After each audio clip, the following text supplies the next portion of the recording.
I can't believe I'm wrapping up my second year homesteading here in upstate New York. I first bought this land in 2023 and it is almost 2026. I've had a structure on it since 2024. So in this video, I am going to go over a few things I will not be doing in 2026 on my homestead, lessons learned here out in the tundra. I am always learning a ton doing this. I'm learning more every day doing this than anything else I've done in my life. I would definitely say if you are thinking about homesteading in any capacity, get ready to be a full-time student.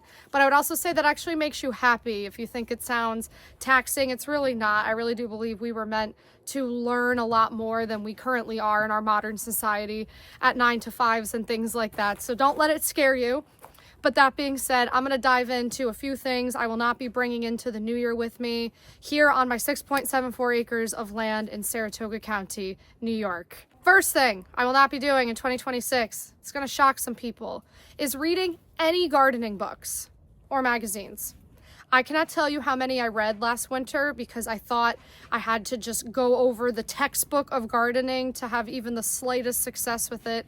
I thought it was this intimidating, nearly impossible thing that a plebe like me could not understand without reading from 20 plus experts. So many people commented under my stuff, tagging different channels and things and places, where I should really do my learning. I definitely felt like I needed to do a lot of learning for it. Let me tell you. 99% of what I read in those books went out the window the moment May 1st hit. There's a few reasons for that. One, the soil on your land and the microclimate that is unique specifically to your parcel of land and no one else's in the world cannot be explained to you by another person in a book. There are too many things that are going to be unique to your land, down to the soil, down to the precipitation, down to the orientation of the sun. Your land could be so different from your neighbor's land, which is why books that summarize all of this kind of generally can do a lot more harm than good, especially if you are in a place where you are learning a lot of this with no prior experience, which was the case for me. I did not grow up farming and gardening, so I'm not coming into this with 20 years of mentorship from my grandma that had me outside in the garden with her. I'm coming at this with zero prior knowledge of any kind. Most of what I read in those books was irrelevant by the time I actually got outside, impractical, not helpful for my land, not helpful for my climate. And I kind of chuckled to myself a lot in May and in June, realizing I kind of wasted a lot of time. I wouldn't call it wasted. I did learn, general gardening concepts and tools needed, but I really kind of chuckled to myself realizing that it's all kind of a lot of BS. No hate to gardening authors or anything like that. Their books, I'm sure, are helpful in certain scenarios for certain people, maybe if you live where they live. No hate to those people, but it's probably going to be a waste of your time and money because these books are expensive. A lot of these hardcover gardening books are $40 to $50. I just found by the time you get outside and you're actually knee deep in the soil with a trowel in hand or a hoe laying next to you, the book's not there with you. You don't even remember what you read, and whatever you did read really isn't applicable, again, to your microclimate and where you're located. Nothing's going to teach you just being outside yourself. There's not really any amount of prep that you can do except to show up with an open mind. Understand, yes, it's going to be physically demanding. Be okay with that. And kind of humble yourself in a way. Just know, you're going to learn so much so fast. And that's okay. That's how every human did it before you for thousands and thousands of years. They did not have these fancy manuals awaiting them at bookstores. And that does not make you a future bad gardener. Second thing I will not be doing at my homestead in 2026. This might be controversial. I'm going to try and approach this gently to not upset anyone. I will not be trying to appease different plant communities with what I'm doing here, specifically in my case for pollinators and monarch butterflies. So a lot of what I planted here this year that the native plant community would have told me is incorrect happen to be the most beneficial plants of all for the monarch butterflies at the end of the day, and I will explain. But I found myself in the springtime kind of running around trying to appease, get the most native of native plants that I can possibly find from native plant nurseries, native plant sales. This was expensive. I spent a couple $100 on finding these plants. Even though they're native, I learned, even though they're native, they are still native to specific microclimates and soils. So just because it's a native plant in my county doesn't necessarily mean it's going to thrive in my soil. So spoiler alert, a lot of those plants I bought did not. They didn't make it. They did not like the soil I have here. I'm also in the Hudson River Basin for what it's worth, and my land is kind of the start of the slope down to the river, which creates different types of weather patterns. Man, I ran around trying to buy these plants to prove to all these native plant people that I'm a native plant advocate, you know, that I care so much about the environment and the way they are telling me to. And while I was doing that, I was ignoring my own calling of how I feel I am here to help and steward the environment. I kind of lost myself along the way trying to appease these people. So I will not be trying to appease people here in 2026. I think I wasted a lot of time doing it. Also, spoiler alert, if you buy wildland, so 5 of my acres I have not touched, it's already going to have native plants on it. So I have goldenrod, milkweed, so many different types of aster. I have 5 acres of it. It's all set. With my gardening here, I planted things that are not native, like marigolds, Mexican sunflowers, and zinnias. And come October this year, actually, since we had a drought, the goldenrod and all of these other late blooming flowers that support the pollinators bloomed way too early here. They bloomed mid-September, and most of their food sources around here were done by October 9th or 8th even, which is very early, and that is because of the drought that we had here. Funny enough, because I had straw flowers and snapdragons and zinnias and all these things, I had the most monarchs I've ever seen in my life stop at my farm on their journey back to Mexico in October. I had so many different blossoming sources of nectar for them. And since they actually head back to Mexico, it's no surprise they like Mexican flowers like marigolds, zinnias, things that come from Mexico. Naturally, they're going to like it, especially orange ones. I noticed they preferred orange flowers, which I'll be breaking that down more on here. If I hadn't planted anything, if I had just been obsessed with native plants, my property would not have offered that to these migrating endangered pollinators. I would not have had 20 plus monarch butterflies here per day. It's critical for them to be able to get this nectar on their way back to Mexico, the super monarchs. In the spring, the monarch caterpillars need the milkweed to feed off. That is a native plant. They evolved with it. No hate to milkweed. I love milkweed. I take pictures of it all the time on my property, and I always say plant milkweed. It's a host plant. Host plants are great. Not every native plant's a host plant, but a host plant is a plant that hosts specifically the caterpillar, whatever, of a pollinator. So milkweed's great in the spring, but in the fall, if I had not planted the stuff that I went ahead and planted, the non-native, that I had some people flip out at me about. They're all annuals, by the way. I'm in zone 5B. Things freeze. Nothing's spreading up here. If I hadn't planted that, this would not have been a true monarch way station when it mattered the most for these super monarchs to get back to Mexico.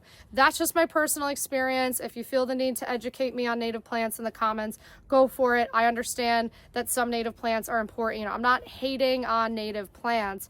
I'm just explaining that there's a little more to life sometimes than arguing about which plant is perfect in your yard. I think all seeds and all plants are made by God, and I think there is an importance and a role and whatever for other things to serve that might not fit your narrow-minded view of things. Don't try and appease people on your homestead. You'll kind of lose yourself along the way, and a lot of this work can be too hard to be trying to do it to appease other people. Third thing I will not be doing at my homestead in 2026 is forgetting to put hardware cloth on the bottom of my potters and raised beds. So I have lost like 7 potters and 4 beautiful raised beds to meadow voles because I've left a lot of my acreage wild. I have a grassland I'm facing right now that invites very adorable little pests that I'm not going to poison or do anything to. Meadow voles are an important part of the ecosystem here. But allow me to show you what they are doing to my pots and raised beds right now, because there's nothing preventing them from coming up in it.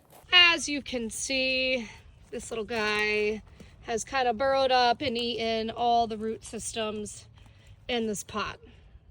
And the same thing happened over here. He ate all my parsley, like pulled it down into the soil. He wasn't interested in the thyme as much, but he has kind of gone ahead and done this in pretty much all of my potters and raised beds, which can be kind of crappy if you're going to invest in anything like that. It's not cheap, so Now I'm going to have hardware cloth lining the bottom of any future thing I buy so nothing can burrow up in it, because again, this is a no spray zone here. I'm never going to lay traps or use poisons or anything synthetic. So it's an important learning lesson for me that maybe you don't have to learn because I'm sharing it on here.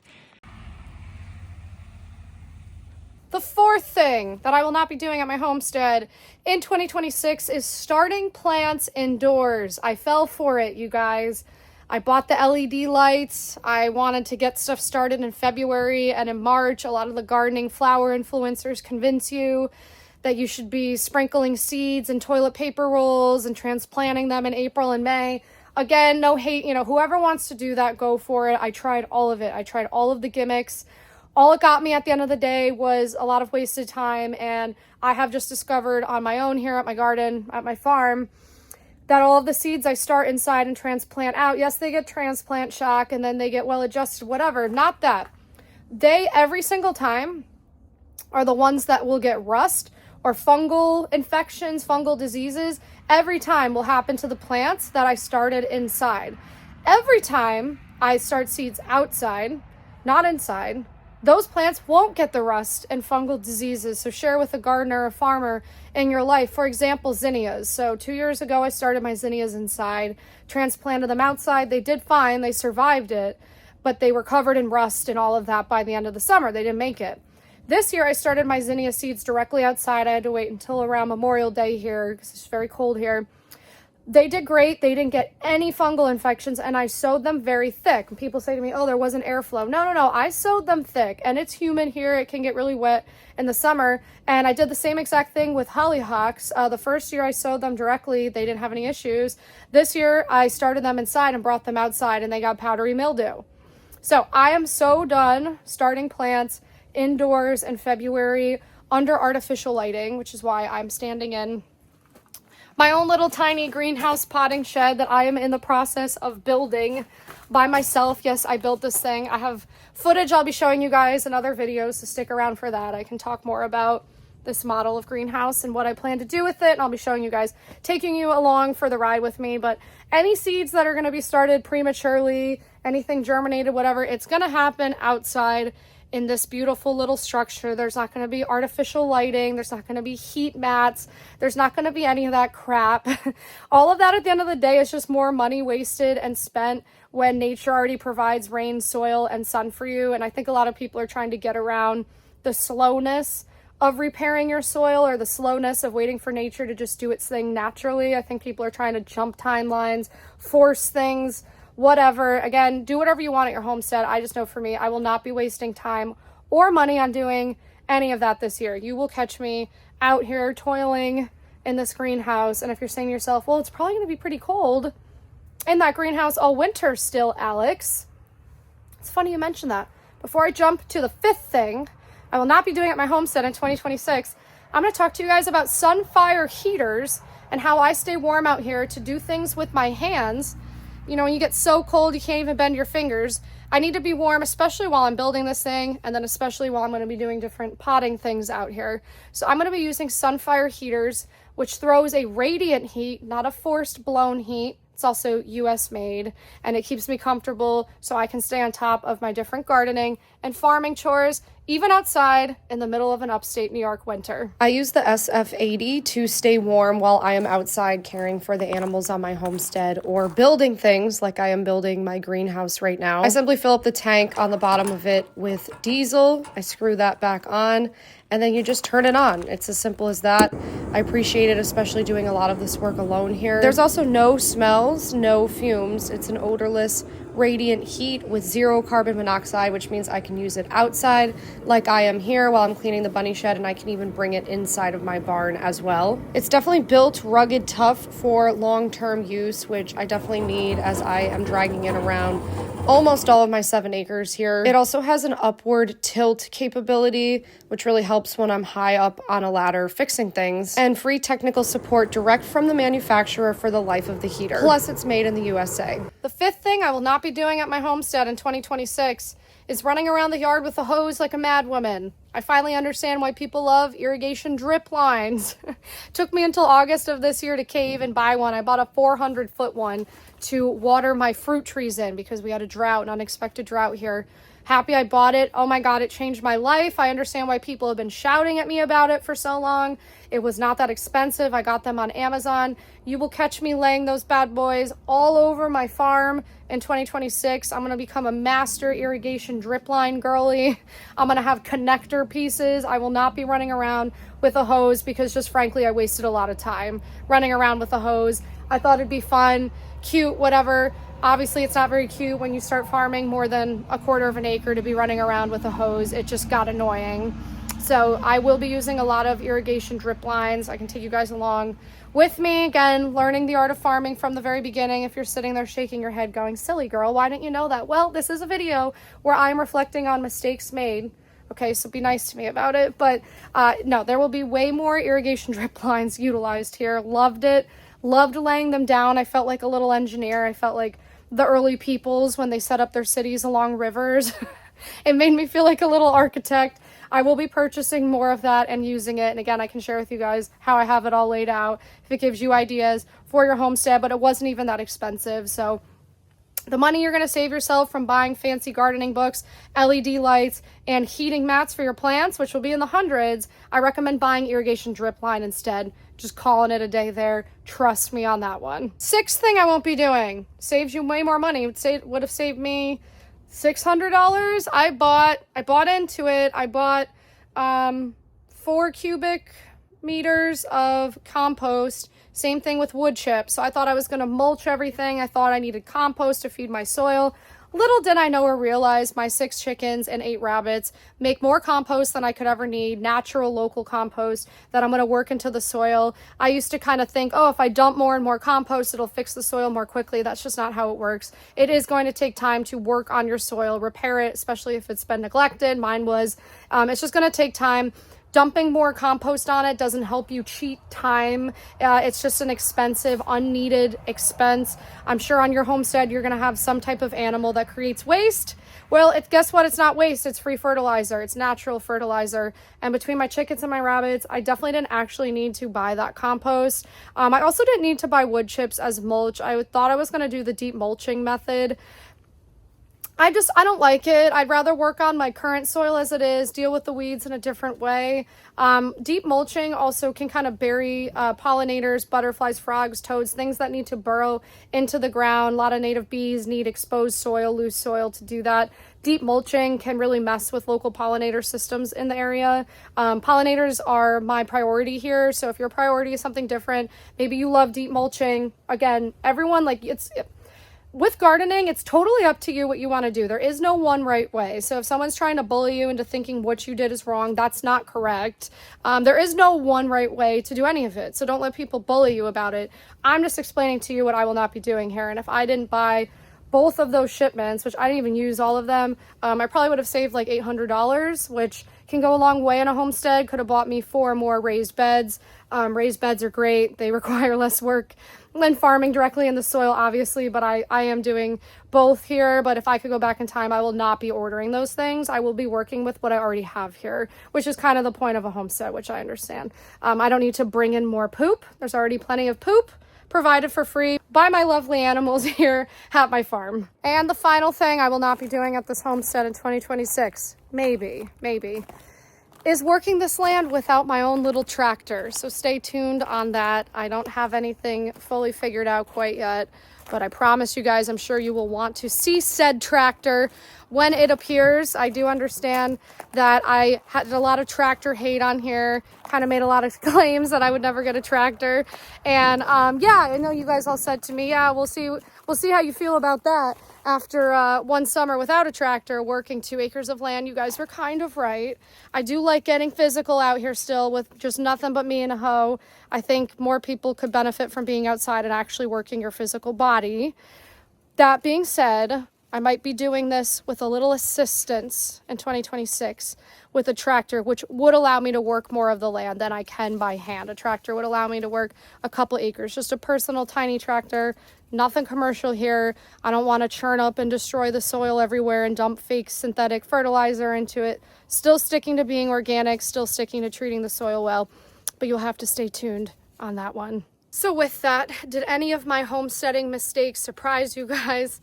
Feel free to weigh in below, and do just know it is completely a learning experience doing this. If you are thinking about homesteading, or you just started, or you feel silly, you feel stupid, please don't. You're gonna learn so much so quickly, and I think it's a very humbling experience. I think a lot of people could use a humbling experience in our world today. I think it's a very good thing for people, and I think it's the best way to steward and preserve our environment, our soil, our best farmland and grasslands moving forward. Because I always close with, corporations want this land instead. Solar corporations, wind corporations, private equity firms, everyone wants to get their hand suddenly on our farmland. They know it's because the farmers are retiring over the next 18 years.